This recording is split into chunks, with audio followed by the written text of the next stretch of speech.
होतं तिथं आम्ही 2-3 वेळा रस्त्यावर बसून आंदोलन केलं. तिथून एसपी साहेबांचा आदेश त्यांना निरोप आल्यानंतर आम्हाला ते घेऊन निघाले. वाटेमध्ये सुद्धा आम्हाला एक ठिकाणी भूतअष्टेच्या त्या रस्त्यावरती म्हणजे तुम्हाला भेटायला यायला सुद्धा आम्हाला कालच्यापासून संघर्ष आमचा सुरू आहे. भावानं महाराष्ट्रामध्ये ही प्रचंड मोठी दादागिरी चालू झालेली आहे. हे आमचं महाराष्ट्रातील आराध्य दैवत आहे. मी प्रशासनाला विनंती करतोय, आमचा छत्रपती शिवाजी महाराजांच्या पुतळ्याला महाराजांना अजिबात विरोध नाही. महाराजांचे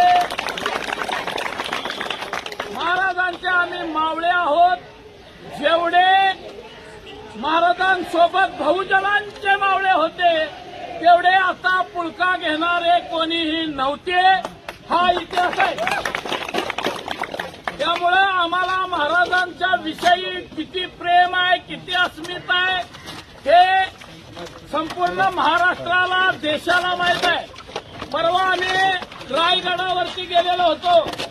प्रत्यक्ष छत्रपती शिवाजी महाराजांची समाधी अत्यंत मोडखळीला आल्यानंतर तेथील काही मंडळी होळकरांकडे गेले होते आणि आपल्या होळकरांनी दानशूरपणे ती समाधीचा जीर्णोद्धार करण्याचं काम तुकोजी बाबा होळकरांनी केलेलं होतं.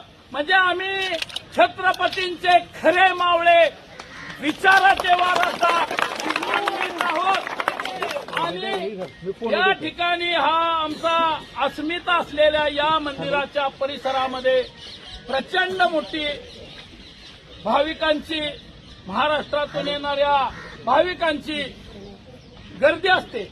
आणि या गर्दीमध्ये हा जो पराक्रम काही लोकांनी महाराष्ट्रामध्ये उच्छांद मांडलेला आहे, ठिकठिकाणी त्या ठिकाणी कब्जा करायचं काम हे काय मंडळी या महाराष्ट्रामध्ये करत आहेत. मी आपल्या माध्यमातून या राज्याचे मुख्यमंत्री देवेंद्रजी फडणवीस साहेबांना विनंती करणार आहे. आता आम्ही बहुजनांनी जगायचं आहे का नाही.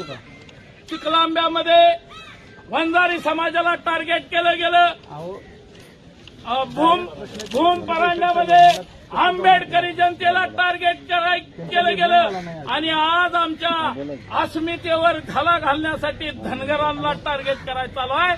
मुख्यमंत्री महोदय, आपण कडवट मुख्यमंत्री आहात.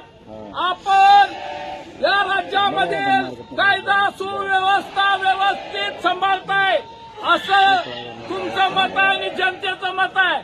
मग आता आमच्यावरती आलेली ही संकट आपण तातडीनं यामध्ये मार्ग काढून आमच्या या गरीब समाजाला न्याय द्यावा ही विनंती करतो आणि इथं थांबतो.